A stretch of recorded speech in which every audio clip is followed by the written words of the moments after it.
Hello and welcome to The Shift, the podcast that aims to tell the no-holds-barred truth about being a woman post-40. Created and hosted by me, journalist and author Sam Baker. This episode is a little bit of a different one for The Shift, because at 40, today's guest Bryony Gordon is a mere whippersnapper, but she's crammed a whole lot of living into those years. Journalism, mental health campaigning, marathon running, body positivity activism, best-selling books, and, as we'll be hearing, alcoholism. Alcohol is a depressant that masquerades really well as a relaxant. It's like an Oscar-winning actor. In her latest bestseller, Glorious Rock Bottom, Bryony gives a painfully candid account of alcoholism, what it does to the alcoholic and the people around them, and crucially, how it feels to come through it. It is tough, tough, tough. It is also, like its author, immensely likeable and, dare I say it because this is not a Bryony thing, heartwarming. Bryony talks shame, forgiveness, and why she will never ever moan about getting older.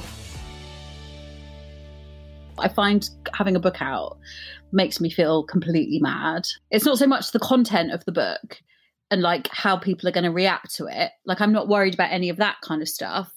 What I become obsessive about is like the sales rankings and how this book does is a reflection of my validity as a person. Do you know what I mean? Have you felt like that with every book? Every book. Like I'm better, I'm sober, and it's, I've done work on myself, but it is, especially when you're writing about very personal stuff. Do you know what I mean? It's like, well, I don't know. I've never written a fiction, so. Fiction is just really subjective, isn't it?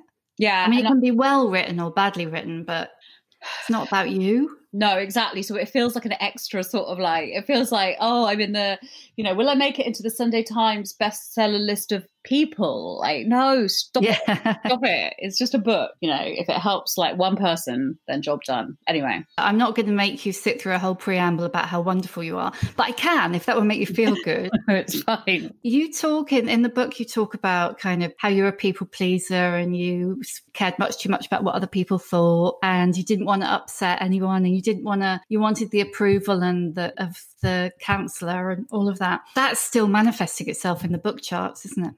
Yeah. And I think that it's a very hard thing to be out of yourself, right? If you've had like a lifetime's worth of conditioning, and I think a lot of women will recognize that, I don't think it's a specific thing to me or a specific thing to alcoholism or, as a woman, it's like be likable, be pleasing, don't do anything to upset, It does manifest itself at times like this. Like I was saying to you that, I've written a book that's about to come out, which opens with sexual assault, while my family sleep 100 meters away from me.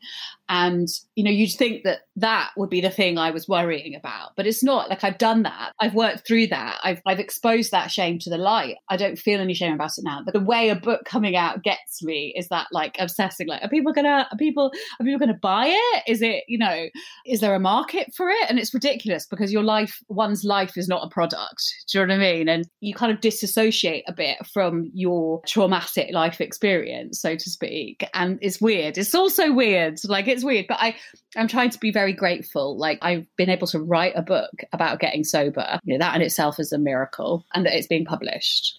What made you do it? What led up to the I'm going to write this even more exposing than all my other books book?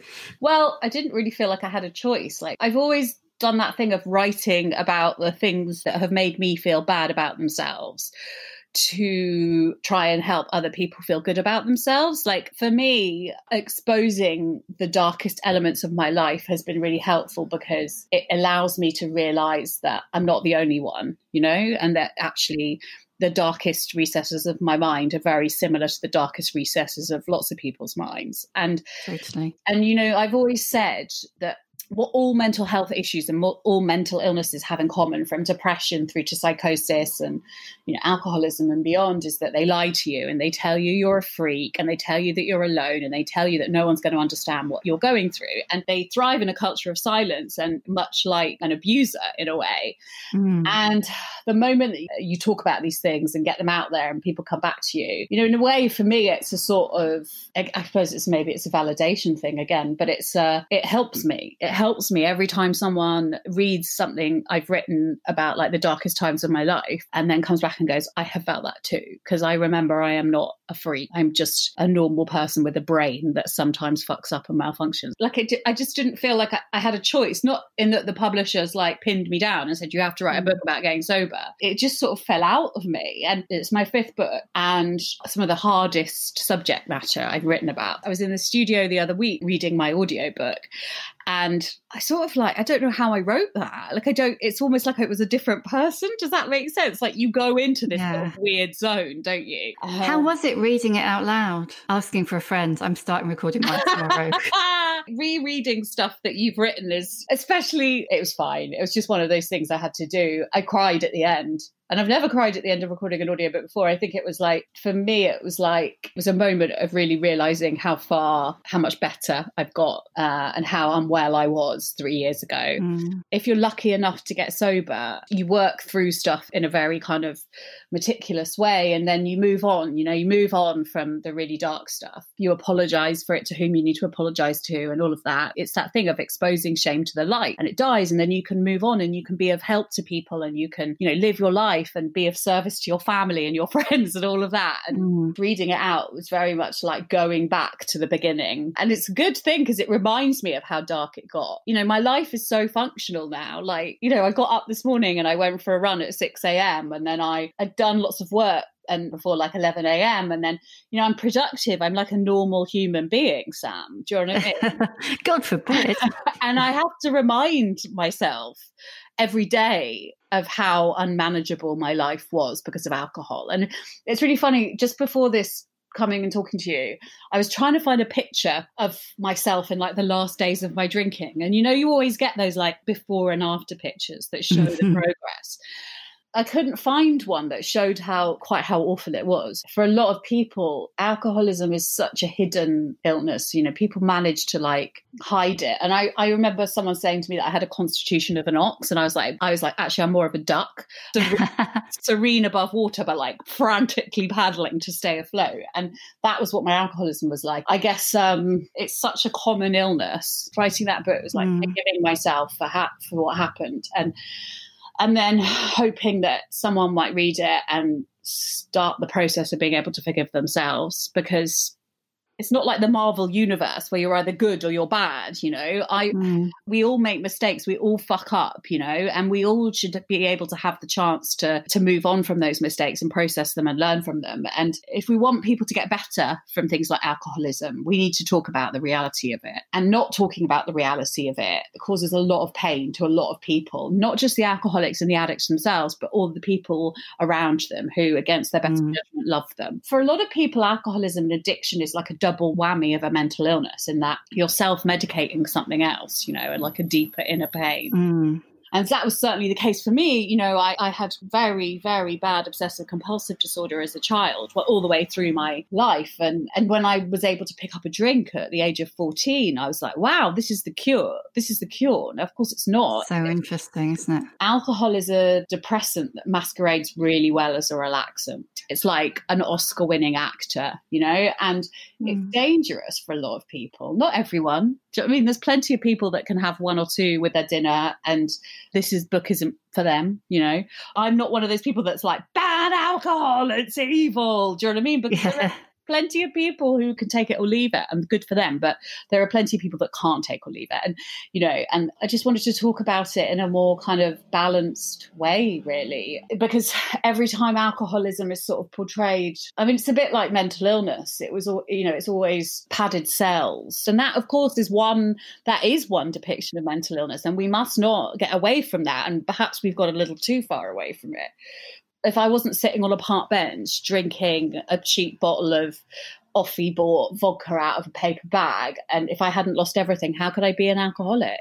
Well, it's like you say in the book, it's about the narrative, isn't it? And the narrative of what the alcoholic is, and the narrative of what mental illness looks like, and the narrative of what is feminine and isn't feminine, all of those things, either using to your advantage because you're like, I can't be an alcoholic because I'm not sitting on a park bench, or you're kind of beating yourself up trying to behave in that way.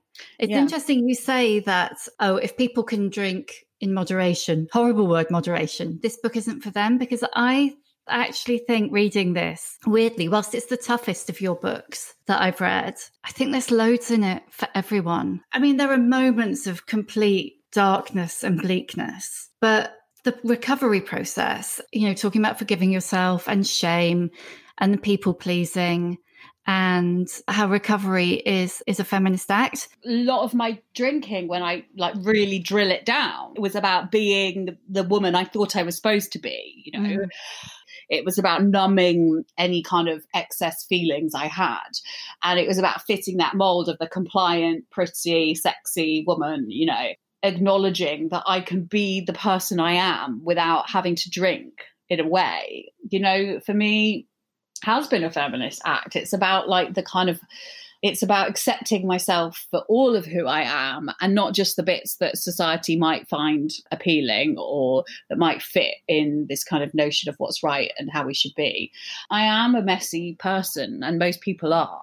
You know, that's the truth. And this has been about like holding myself through those messy moments, which these things, Sam, are so like, if you told me that I would be saying these 3 years ago, I'd be like, I was thinking like this week, publication week, and I'm anxious and I'm like, oh no, what if my career's over? Da, da, da, da.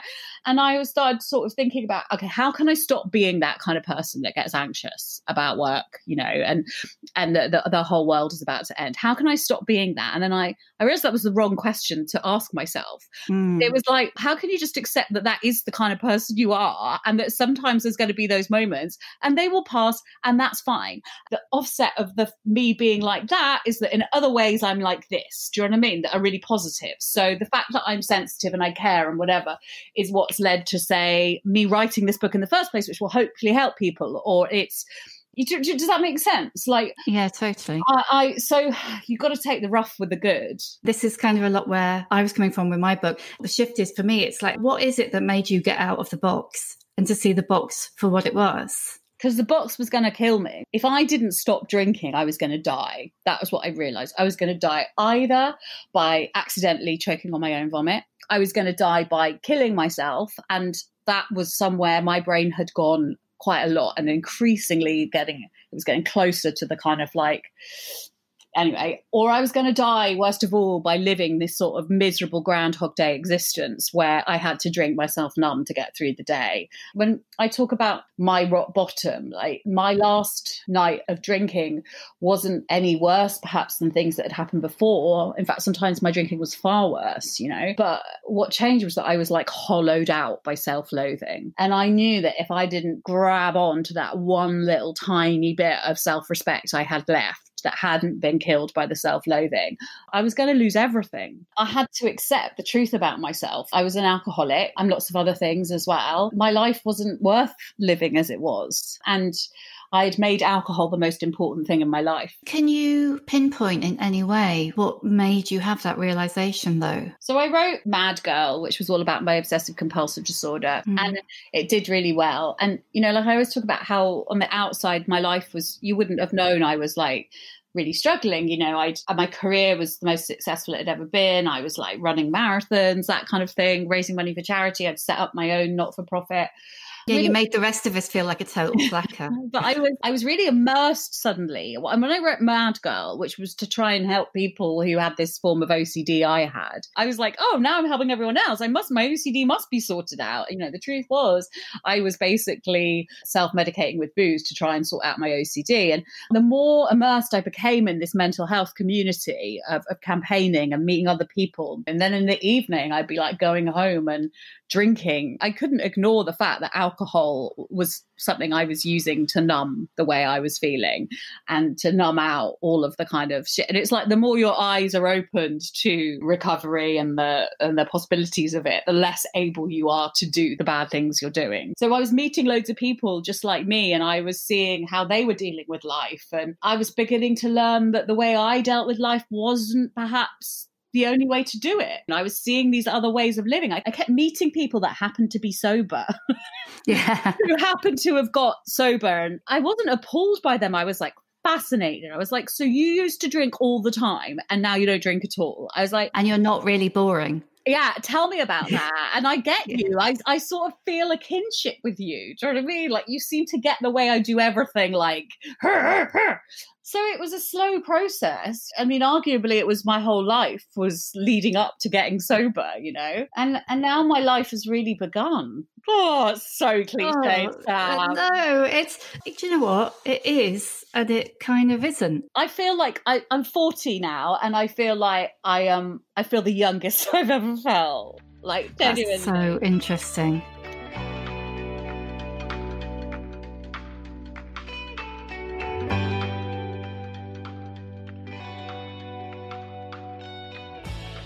In the book, you talk about being asked how old you felt, and you say 15. Yeah. How old do you feel now? 3. No, what I mean is, I feel 40. I feel like I'm a grown-up, do you know what I mean? But I also have that sense of joy that a 3-year-old might have, and wonder. And I'm still like, oh my God, Sam, did you know that you can have people deliver food to your house with things like Ocado? And I wake up every morning and I'm healthy. And every night I go to bed sober, I'm like, wow. You know, the other night I was listening to some neighbours having a very heavy party. I still feel that relief that I'm waking up at 6 a.m. and not going to bed at 6 a.m. I'm a grown up in many ways, but I have that sort of childlike, wondrous joy. And I do feel as like they often say that you're like early recovery is you're still a baby until you've got 5 years of sobriety. And I feel like an absolute baby and a bit of a fraud writing a book about getting sober when I've only got 3 years of sobriety. This is the thing, like I couldn't even get 3 days. Do you know what I mean? Yeah. So if you think about it, last time I interviewed you, well, I interviewed you twice for Mad Cow. And Mad Girl. Not oh, God. Do you know what? I always do that. I always do that. There's Freudian slip there, Sam. That's about the 4th time I've done that. Yeah. But, yeah. Well, I kind of think one or the other. It's kind of all the same principle, isn't it? Yeah. I remember you like interviewing me for like a Mad Girl launch event. And I remember being like, talking about that stuff was really like, it was quite full, like traumatic, traumatic. It was quite full on. And then the way people responded to it, I just never in a million years expected. They went crazy. You were mobbed like a rock star. But it was really full on. And like, it's amazing to have people say, oh my God, this is the same thing I go through. But it was also like quite intense. And I remember that night saying to like my agent and my editor, I was like, I need to go, I need to have a drink. Like all I could focus on was like, I need to get, I need to, it was like, I had to exhale. And that was the only way I knew how to exhale was to have a drink. Did the success make the alcoholism worse? Yeah, it's such a cliche, isn't it? I'm like, yes, probably it did. Yes. I remember signing up to do the London Marathon for Heads Together shortly after Mad Girl came out because they had approached me and they were like, oh, you know, you've written this book and it's done well and and you set up this thing, mental health mates. And I was like, that is going to be the thing that is going to sort my drinking out. Pregnancy didn't quite matter. I mean, I didn't drink while I was pregnant. You know, I'd sort of thought that was going to be the thing. Anyway, so I was like, well, running a marathon will be the thing. And running a marathon was not the thing. In fact, my drinking ramped up. I remember one Sunday night being like, I want to go to the pub, and my husband being like, just because you've run 10 miles this morning, it doesn't mean you can have like a pint for every mile you've run. And it's a credit debit situation. And I was like, absolutely it does. Yeah. And I look back on that time and like, it was literally like, I knew the game was up and it was over. I knew I couldn't continue to live in that way. And it was like, I had to finish all of the booze and drugs in London, you know, and like go out in a blaze of glory, but which it was not. I look back on that first marathon and I'm amazed I'm still alive. I'm just amazed. How long was that before you went into rehab? So I ran the marathon in April 2017. Sorry, I'm just lying down now. Yeah, I was just going to say for the audience, Bryony is now reclined on the bed and has a nice pink headboard. I'm very comfortable.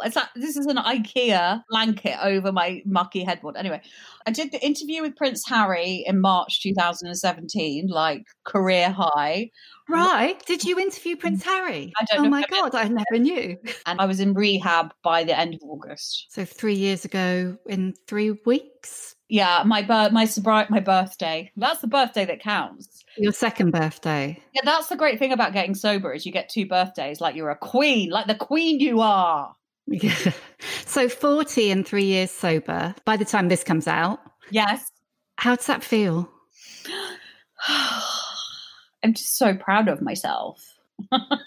You should be. I feel like the funny thing is that big moments had to feel like big moments to me before I got sober, because it was like that was how everything was dramatic and everything had to feel when something good happened. It had to be celebrated. I don't really care now. Like, it's amazing, it's lovely. It just feels like a privilege. I'm just so fucking privileged to be alive and sober and doing what I'm doing. I just feel lucky. I feel very lucky. Have you managed to stop using all the kind of other void fillers? The busy and the food and the shopping and all of those things that all of us do to a lesser or greater degree. Yeah, it comes and goes. It's like anything. It comes and it goes, and I'm not perfect. I remember my counselor in rehab saying to me, just because I was like, oh my God, I chain smoke, I'm terrible, I'm eating like 800 tubs of Ben and Jerry's, because I didn't think I had a sweet tooth when I was drinking. I had no cravings for sweet stuff. Stopped drinking immediately. All I craved was sweet stuff. And my counselor explained that it was because I was getting all my sugar needs from the alcohol. I didn't need any. Yeah. And then suddenly it was like, Anyway, I was like, and they were like, just deal with whatever's going to kill you first, So I'm a bit like, I obsessively run. I read obsessively, but no one's really badly affected by that. Does that make sense? I think that's fine. I think Edie's cool with that. Edie's cool. And I'm quite busy. I do have to like watch myself, but I've got so much better than that. I just got back from like 3 weeks in Cornwall. As soon as we were allowed out of lockdown, I was like, bye, see ya. I was like, I don't want to speak to anyone work-wise. So I'm getting a lot better at it, I think a lot of women self-medicate with busy though, don't they? Not because they have to, but But there is that, yeah. I remember saying to I still see my counsellor from rehab once a week, like clockwork. And I mean, obviously over Zoom at the moment. And the other day I was saying to him, I feel really flat. And he was like, I think you just feel like normal people do when they like take a day and break. And I'm like, I feel like this inertia's come over me. And he's like, yeah, no, Bryony, that's fine. It's just life. It's just normal. Yeah. Right? How was lockdown? Did it affect you? Well, I sort of think that those of us who have experienced like mental illness and like, I was a bit... Why did you laugh then? Because I'm laughing because in my head, I think I've been preparing for the apocalypse like my whole life. Like in October last year, I wrote this column, I can't be the only one who ... And there was one of the first ones I did was who's preparing for the apocalypse. I've always like loved reading like that sort of Stephen King, end of the world stuff. Like I write in the book, like the apocalypse was where I had to go to like calm myself. Genuinely, some days I would wake up and what had happened the night before had felt so bad to me that I was like, the only place I could go for comfort was like if a zombie apocalypse came and it just like blew all of that out of the water and it didn't matter anymore. Does that make sense? Yeah. So in my head, the world was always fucking ending for me. And a lot of people I know who have experienced alcoholism or other major sort of emotional difficulties agreed with me on this. So when it actually did start to end, or the world as we knew it started to end, a lot of us, I think, who experienced those things were quite calm about it. And in fact, a lot of my friends who hadn't experienced any of that were sort of coming to me for advice. They were like, you've had awful things happen to you, Bryony. How do I get through this? And so I don't know. I just feel incredibly grateful that I'm sober. Obviously, like everyone, I went a bit mad, like being in one space constantly for a long time is weird. And that's not even to mention the huge uncertainty and change, that is very difficult to live with for a prolonged period of time, just mentally, I think, for people's psyches. Actually, weirdly, when lockdown happened, there was a sense of relief because I didn't have to go to an office anymore. I didn't have to like go into town and do all those work meetings or you know, those things that I thought drove me mad, I realized actually are the things that keep me sane. So those things in our daily life that we think are really annoying and we would really love to do without, actually are really important. Like, it's really important to do things you don't particularly want to do every day. Yeah. I know that sounds mad, but like, no, but those structural things that give days shape. And also to be able to then come home at the end of the day and go, oh, I'm so glad to be on my sofa, you know.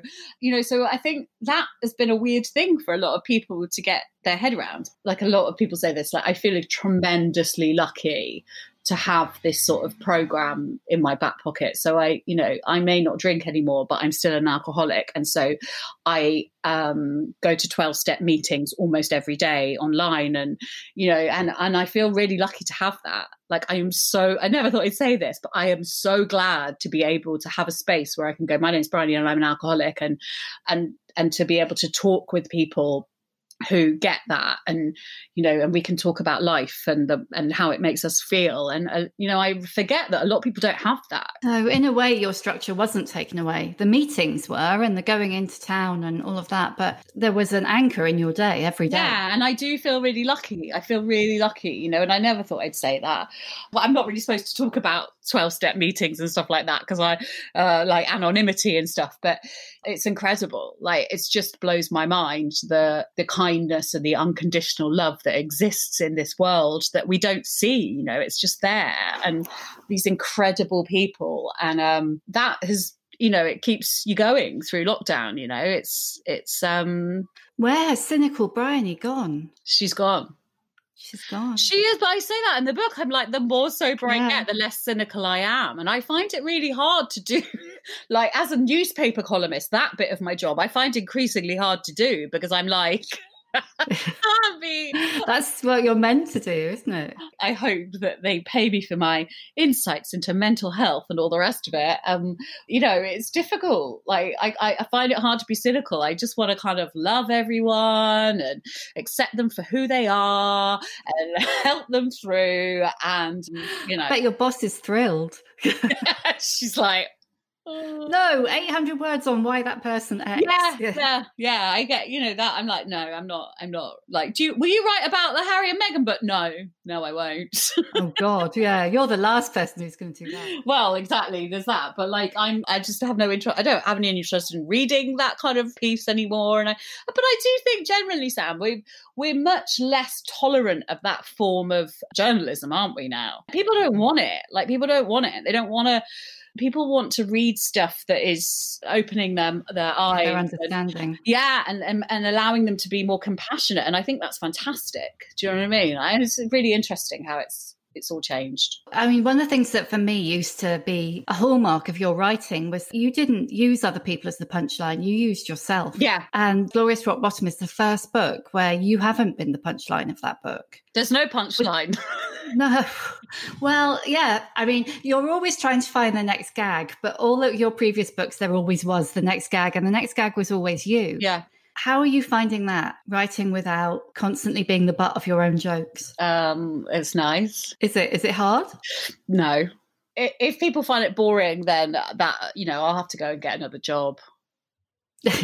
I'll have to find another vocation because I you know, I've done that, and I do feel sad. I feel sad for myself in a way, but also I know that was my way of surviving. And God, the amazing people I met and who were like, that's what I'm like too. And, you know, in a way, without it, I wouldn't have got to the place I am now, you know? So this feels like a weird one to ask you, but now you're 40. Yeah. How are you feeling about the next decade? Oh, I'm excited. I'm so excited. It's such a privilege to get older, isn't it? Like, we forget that too much. Like my mum, I don't know how old my mum is, and she's always been like, we must never ask a woman about her age. She doesn't talk like that. I don't know why I've given her. No. You know, I'm like, I don't get it. Like last year, my godson's mum died. She was 40, and she had this like very rare autoimmune disease, Andrea Colville, God rest her soul. And she got ill just really quickly. Like, my godson was 4 when she died, and her other son, he wasn't even 1, you know. And I remember going to see her in hospital. So she had a very rare autoimmune illness that affected her liver. And it's very rare, but it mostly affects women and women after pregnancy. The Medical Research Foundation, which are an amazing charity, raise money to research into illnesses, have a special fund for it in Andrea's memory.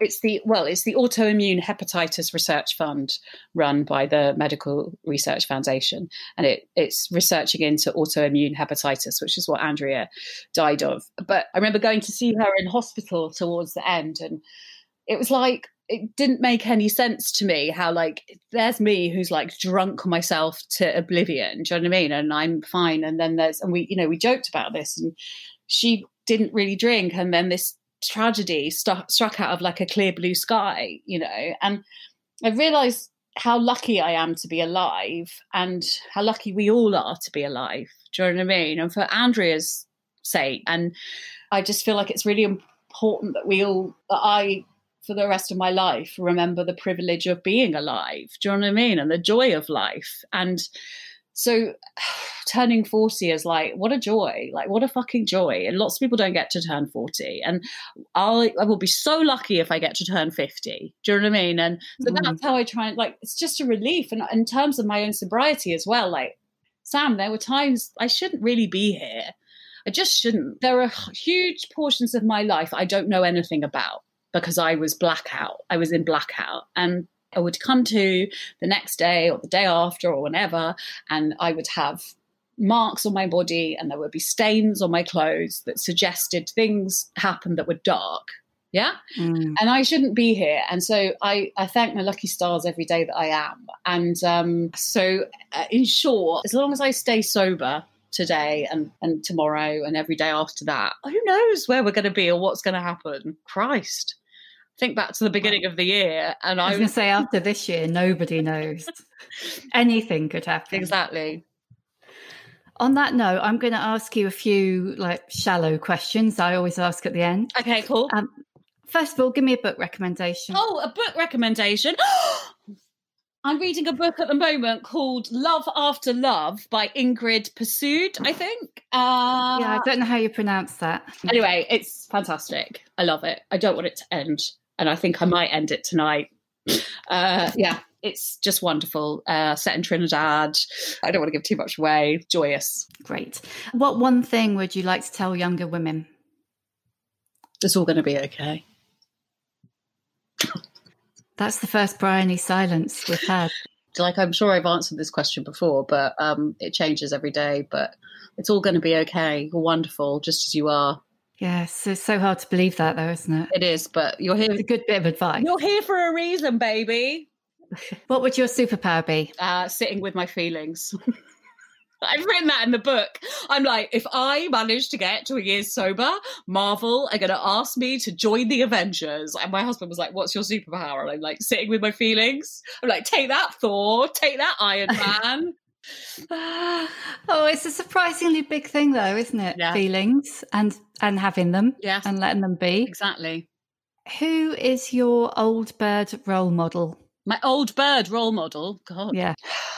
I mean, there's so many. I'd like to be me. You? I'd like to just be me. I don't want to I'm inspired by lots of women, but I hope that I just accept myself enough so that I can love myself enough to stay alive. You know, does that make that so cheesy? This is so fascinating after our last time I interviewed you, honestly. You're very different. I've spent my life trying to be other people and versions of me that I think I should be. So there's loads of women. I could sit here and literally talk to you for another hour about women I admire and love and think are fantastic.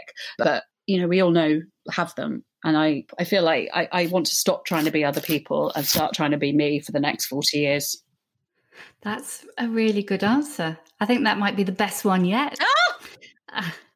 And lastly, how many fucks do you give? How many fucks do I thought you were going to ask something else then? I'm like, I have no idea. No, that's old Bryony. That's the first book. How many fucks do I give? However many fucks I give is too many, basically. I probably still give too many fucks. So I'm trying to whittle that down. I probably give 7 fucks. And what are those 7 fucks specifically about? Oh, I don't know. Is anyone going to... Sorry, that was just me. Yeah, don't, like, oh, God. But I'm trying to whistle that down. Brilliant. That's it. Thank you so much, Sam. That was really fun. I really enjoyed that. Oh, have a lovely holiday. Thank you. And I'll take your book with me. Yeah, you better had. I'll do an Insta. Bye. Thank you for listening. I'd love to hear your feedback. You can reach me on Twitter @SamBaker and Instagram @TheOtherSamBaker using the hashtag #TheShift. You can hear a new episode of The Shift each week on Acast, Apple Podcasts, Spotify, or wherever you get your podcasts. If you like what you hear, please do rate and subscribe because it really does help other people find us.